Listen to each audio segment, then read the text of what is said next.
Bonjour à tous. À mon avis, vous êtes déjà posé cette question. Pourquoi y a-t-il de tels écarts de prix sur les objectifs? On ne va pas décortiquer un objectif aujourd'hui pour voir ce qu'il y a à l'intérieur, ce qui peut justifier cette différence de prix, même si ça peut être assez intéressant et pourquoi pas faire l'objet d'une prochaine vidéo. Je vous propose de regarder un peu la gamme des prix aux objectifs de la marque Sony. Si vous avez d'autres marques comme Canon, Nikon, Fuji, Panasonic et autres, ça peut vous intéresser aussi, ne fuyez pas. Dans la dernière partie de la vidéo, on classera les objectifs Sony par focale, ce qui m'amènera à vous conseiller des alternatives dans les marques tierces. Il y a 41 références vendues sur le site de Sony pour le plein format de monture FE. On peut voir qu'il y a entre 230 € pour le moins cher, jusqu'à 14 000 € pour le plus élevé. Qu'est-ce qui justifie cette différence? Il y a par exemple la matière utilisée, si c'est du plastique ou si la coque est en métal. Ce qu'on va mettre à l'intérieur en termes d'optique, ça c'est sûrement le plus important. Le nombre de lamelles qui vont constituer le diaphragme peut être aussi un indice. Le poids et l'encombrement, faire léger et plus petit, cela a un coût. Ça va demander des efforts et des prix plus élevés si l'objectif est stabilisé ou pas. Chez Sony, ça s'appelle OSS. C'est comme ça que vous allez repérer si l'objectif est stabilisé ou pas. La plupart des boîtiers que sort maintenant Sony en hybride sont des boîtiers qui ont de la stabilisation 5 axes directement sur le boîtier lui-même. Donc un objectif stabilisé n'est pas forcément nécessaire, mais bon, si vous avez le double stabilisation boîtier plus objectif, ça peut être intéressant également, et ça va faire augmenter forcément le prix de l'objectif. Vous avez aussi la plage focale. Si vous avez une focale très courte ou très longue, les prix vont varier également. Vous avez l'ampleur de cette plage. Et puis chez Sony, on a ce qu'on peut retrouver chez d'autres marques, par exemple avec Canon, ce qu'on appelle la série L, des séries plus ou moins qualitatives. Vous avez les objectifs sans lettres, les moins qualitatifs, on verra ce que c'est parfois discutable. Puis la série G, qui est une qualité supérieure, et vous avez GM pour G Master, qui peut être encore de meilleure qualité, donc vous allez pouvoir retrouver forcément cette notion sur le nom de l'objectif G ou GM.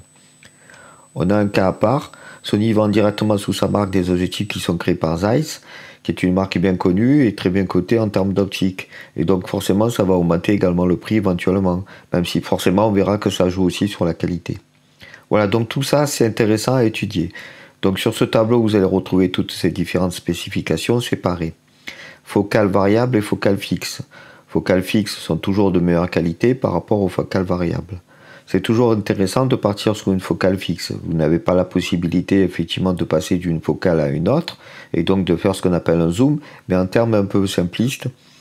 Mais bon, honnêtement, si le zoom vous manque avec les focales fixes, n'oubliez pas que le meilleur des zooms, c'est encore nos propres pieds et d'avancer ou de reculer pour prendre sa photo. Tant que c'est possible, bien sûr. On n'avait pas tombé de la falaise pour prendre la photo. Quelques explications sur le tableau. En haut en gris, sur fond orange, le prix généralement constaté au moment de la création du tableau. Le nombre d'étoiles représente une note, tout ce qu'il y a de subjectif. De 0 étoiles pour les moins bons à 5 étoiles pour les meilleurs. Sous la photo, le nom de l'objectif, la plage focale ou la focale fixe en millimètres. Après, vous allez trouver l'ouverture, f2.8 par exemple, la série G ou GM éventuellement, la stabilisation OSS éventuellement, la version de l'objectif, marque 2 par exemple pour le 70-200 GM. Entre parenthèses, on va trouver des valeurs. Ça va représenter le nombre de lamelles qui forment le diaphragme. Plus il y a de lamelles pour la forme finale, va être ronde sur le bokeh et le flou d'arrière-plan. Le second nombre, c'est le diamètre de filtre que l'on va visser sur l'objectif. Certains objectifs ont des lentilles frontales bombées, ce qui empêche d'y visser des filtres. Dans ce cas, souvent, un emplacement est prévu à la base de l'objectif pour mettre un filtre tout de même. Ensuite, vous avez parfois pour certains objectifs la mention x1,4 ou x2. C'est-à-dire qu'on peut y ajouter un adaptateur vendu par Sony qui va multiplier la focale par 1,4 ou par 2. Donc si vous multipliez par 2 la focale du 100-400, ça vous fait un objectif qui fait à la fois du 100 au 800. En tout dernier lieu, le poids en grammes. C'est une notion importante pour l'achat final parce que mine de rien, si le poids est important pour vous. Une différence de prix vient aussi des focales qui s'écartent de la focale standard, par rapport au fait qu'il est plus difficile de faire une plage focale qui sort de l'ordinaire. On va dire que la focale dite standard va être le 50 mm pour qu'il avale en plein format, et que donc forcément quand on sort de cette valeur-là, quand on va dans les extrêmes, aussi bien dans les focales plus courtes ou des focales plus longues, ça va forcément fortement augmenter le prix. Après vous avez le nombre d'éléments optiques à l'intérieur des objectifs. Forcément pour pouvoir faire un 70-200, voire un 400 ou 600 mm pour les éléments les plus chers, vous allez avoir beaucoup plus de lentilles à l'intérieur et donc ça va augmenter le prix fortement. Donc c'est ce qui fait que vous avez toutes ces différences. Vous avez aussi encore une différence qui peut intervenir sur l'utilité de l'objectif. Par exemple, chez Sony, deux objectifs un peu particuliers dans la gamme sont des objectifs dits ciné. On a le PZ28-135 f4 JOSS qui est à 2650 € environ et le 16-35 mm T3.1 à 6600 €. Ce sont des objectifs type ciné avec des bagues tout en manuel qui vous permettent de faire plus finement pour suivre le focus. Et donc ces objectifs sont plus chers. Vous avez à l'intérieur beaucoup plus d'éléments optiques et une qualité supérieure pour obtenir le niveau que j'ai nécessaire pour le cinéma. Vous allez avoir forcément une qualité supérieure, une construction plus compliquée à faire et qui va expliquer le coût. On va passer en revue un peu ces différents objectifs et les séparer sous trois angles différents. On va commencer par l'angle du prix. On va faire du moins cher au plus cher. Donc le moins cher c'est le 50 mm 1.8. Sans référence GOGM, c'est pour cette raison-là que c'est le moins cher. Et parce que c'est la focale dite standard, car on considère que c'est l'angle de vue classique de l'œil humain. Et donc le plus souvent, c'est cet objectif-là qui coûtera le moins cher et qui sera un des premiers choix, et vendu avec l'appareil photo, ce qui est souvent le cas ici. Il est certes pas très lourd, 186 grammes, mais il n'a que 7 lamelles pour le diaphragme et un diamètre de filtre de 49. Il est de piètre qualité, même s'il a une ouverture plutôt grande. Alors si vous voulez débuter avec un budget très serré, oui, c'est quand même un objectif qui reste intéressant pour un premier pas dans la photographie avec objectif interchangeable. Donc après, en termes de prix, vous en doutez, on va trouver l'objectif de kit, celui qui est vendu avec l'appareil photo la plupart du temps. Et ce sera le 28-70 mm. Donc il ouvre à 3.5 pour l'ouverture maximale quand on est à 28 mm et 5.6 quand on est à 70 mm. Voilà une des raisons qui font que les prix varient énormément. C'est-à-dire que quand vous avez une plage focale variable comme ici, vous allez avoir une ouverture glissante. C'est-à-dire que l'ouverture maximale ne va pas rester toujours au même niveau. Ce sera 3.5 à 28 mm et malheureusement ce sera 5.6 à 70 mm. Alors que si vous avez une ouverture qui est fixe au niveau de la plage, comme f4 pour le 24-70, vous allez vous retrouver avec un tarif plus élevé parce que pour pouvoir construire cette ouverture fixe, vous allez avoir des éléments plus complexes à l'intérieur et donc vous allez vous retrouver avec des tarifs plus élevés. Donc c'est pour ça que le 28-70 ne coûte pas très cher car il y a une ouverture variable glissante pour la plage focale et une ouverture maximale qui n'est pas terrible à 3.5. Sinon, bon, il y a 7 lamelles, 55 mm pour le filtre, mais il pèse pas très lourd. C'est pas forcément l'objectif que je vais vous proposer d'entrée. Si vraiment vous êtes très limité en budget et que vous voulez quand même avoir une plage focale standard entre 28 et 70, 28 pour le plus grand angle et 70 mètres pour le petit zoom, ça peut être intéressant. Après, si vous n'avez pas peur d'être obligé de vous déplacer, de vous rapprocher ou de s'éloigner, ça va être plus intéressant de partir sur le 28 mm f2 qui va être légèrement plus élevé en termes de prix, mais vraiment très légèrement, 440 € au lieu de 400 €, mais qui va être d'une qualité supérieure. Et vous allez avoir même un objectif qui sera plus compact et moins lourd, donc intéressant à ce niveau-là. Ensuite, on trouve donc dans les premiers prix deux équipements, le 28-60 mm f4 5.6, une ouverture toujours glissante entre 4 et 5.6 cette fois-ci. C'est un objectif qui sort un peu plus récent. C'est un objectif qui est sorti un peu plus récemment que le 24-70, mais avec une plage focale un peu plus courte, mais aussi un poids beaucoup plus restreint, plus compact. Ça peut être intéressant, notamment quand on veut le mettre sur des appareils de type A7C, assez compact. Ça peut faire un couple boîtier-objectif très compact et léger, ce qui peut être intéressant si on fait du vlog ou des équipements où l'on doit se filmer avec l'appareil sur stabilisateur. On va trouver ensuite le 50 mm 2.8 macro. Donc cette fois-ci, on voit qu'il est noté 3 étoiles au lieu d'une seule étoile. C'est déjà très intéressant. À la focale dite standard de 50 mm avec une ouverture de 2.8, c'est bien meilleur que sur le 28-60 du macro. Et du macro, c'est-à-dire que vous avez la possibilité de prendre des éléments qui sont au rapport 1:1. Ça veut dire que 1 cm dans la réalité représente vraiment 1 cm sur le capteur. Donc vous allez pouvoir faire de la macrophotographie avec un objectif qui est un peu moins compact que le précédent, avec un poids un peu plus élevé. Si vous devez faire un choix au niveau du budget entre les deux, il vaut mieux partir sur le 50 mm 2.8 macro. Ensuite, on trouve un certain nombre d'équipements qui tournent aux alentours de 700 €, entre 650 et 700 €. Donc je vais passer assez rapidement dessus, mais on voit bien qu'il y a deux types de séries. Donc vous avez les équipements vendus directement par Sony, comme le 85 mm 1.8.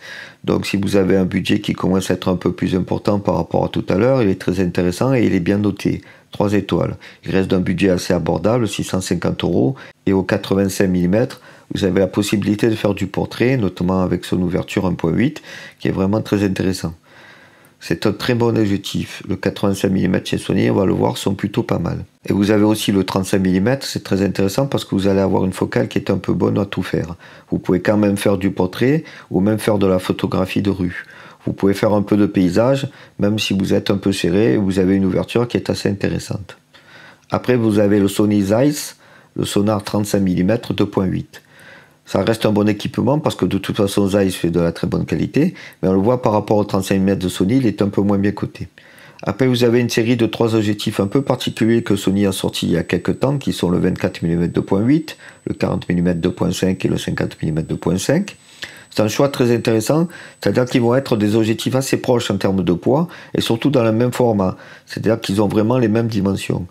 Donc vous avez un 24, un 40 et un 50 mm de très bonne facture, on le voit avec une note de 3, qu'on ne peut pas différencier en termes de compacité et en termes de poids, ce qui veut dire que si vous voulez les mettre sur des stabilisateurs, où vous devez faire à chaque changement d'objectif le recalibrage, là vous n'avez pas besoin de le faire, puisque le poids est identique à peu de choses près et la taille est la même. Et donc sans avoir besoin de faire le recalibrage, vous avez la possibilité de faire varier votre focale de 24, 40, 50, avec des objectifs qui sont identiques également en termes de qualité. Ensuite, on va trouver 3 objectifs à 900 €. Le Zeiss 24-70 à ouverture f4 constante. Vous voyez ce que je disais tout à l'heure, vous auriez 24-70 avec l'ouverture glissante et là vous avez l'ouverture qui est constante sur toute la plage. Forcément, ça va vous coûter plus cher, mais vous allez avoir la possibilité d'avoir cette même ouverture, quelle que soit la focale utilisée. Et le 55 1.8 de type sonar chez Zeiss, il faut s'arrêter sur la note de 4 étoiles. C'est vraiment un très bon rapport qualité-prix. Donc il est à 55 mm, donc la focale standard et une construction Zeiss, ce qui est impeccable, de très grande qualité. Ce qui fait que ça vous fait un bien meilleur rapport qualité-prix de loin chez Sony. Donc si vous avez la possibilité d'avoir un budget un peu plus élevé en termes de 50 mm, c'est peut-être là-dessus qu'il faut partir. Et après vous avez le 24-240, on va dire que c'est un objectif un peu à tout faire, puisque vous avez une plage focale entre 24 mm et 240 mm. Si vous vous demandez pourquoi tout simplement les constructeurs ne sortent pas des objectifs avec des plages focales 12-600 mm, vous avez la réponse avec cet objectif-là.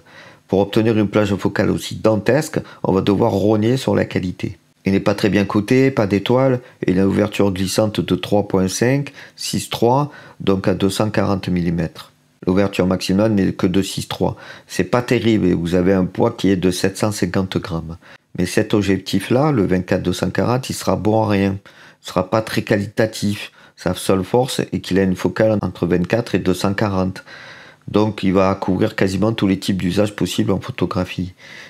Mais comme dirait quelqu'un, bon à rien et mauvais en tout. Après vous avez autour de 1100 ou 1200 €, donc on passe déjà un cap pour dépasser les 1000 €.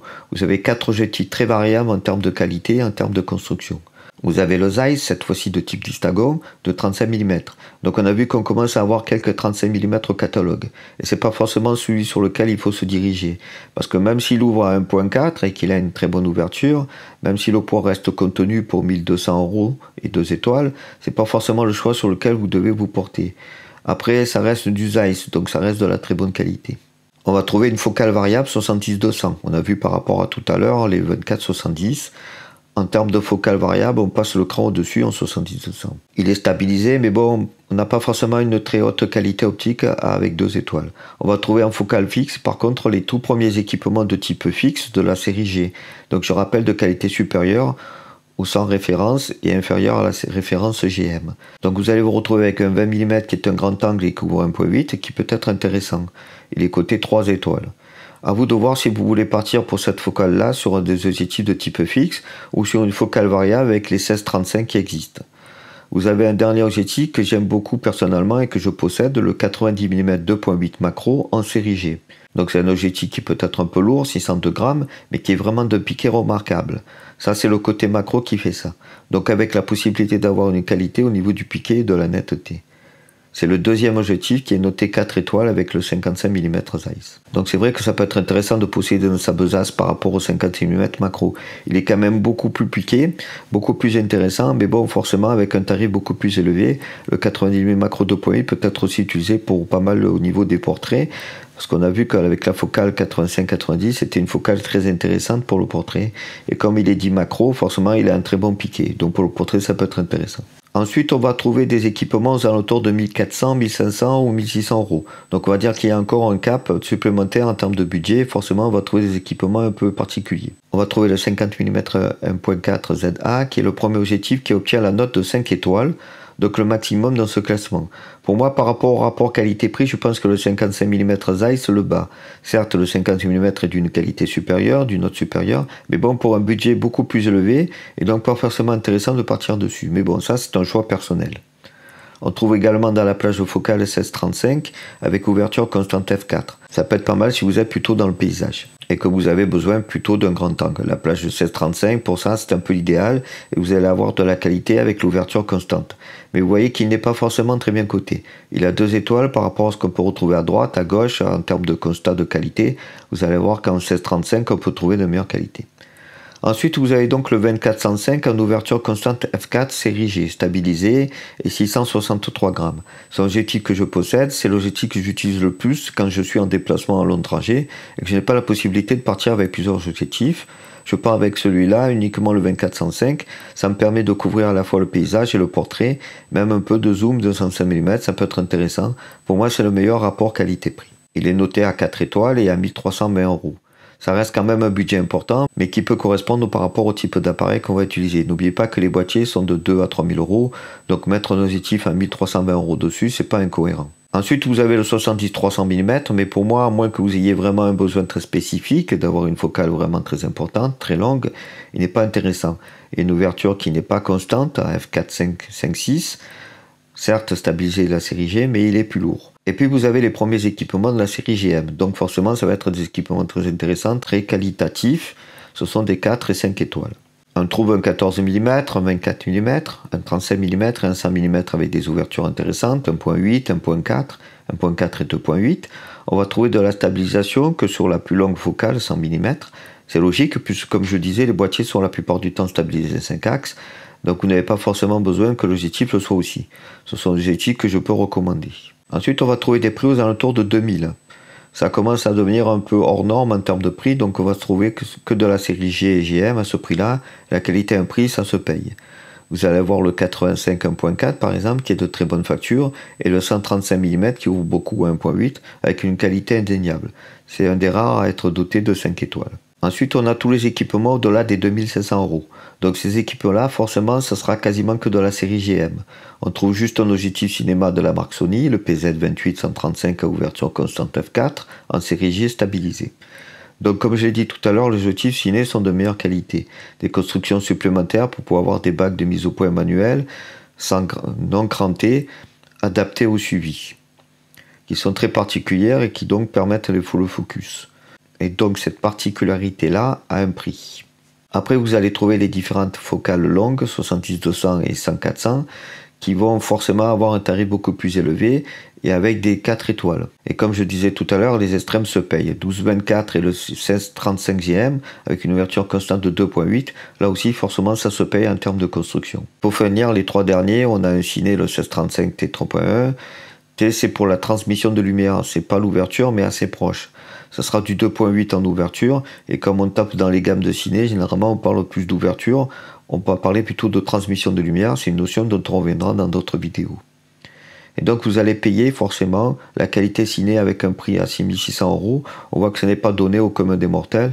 Il y a entre 12 000 et 14 000 €, mais aussi du fixe à 400 mm qui ouvre à 2.8 et 600 mm qui ouvre à 4. Ça va être aussi intéressant de voir sous l'angle de la notation. J'ai gardé que les 5, 4 et 3 étoiles pour rendre la vidéo un peu plus rapide. On l'a vu, vous avez 2 objectifs à 12 000 et 14 000 € qui sont vraiment réservés à des professionnels ou qui vont de toute façon faire des usages très particuliers.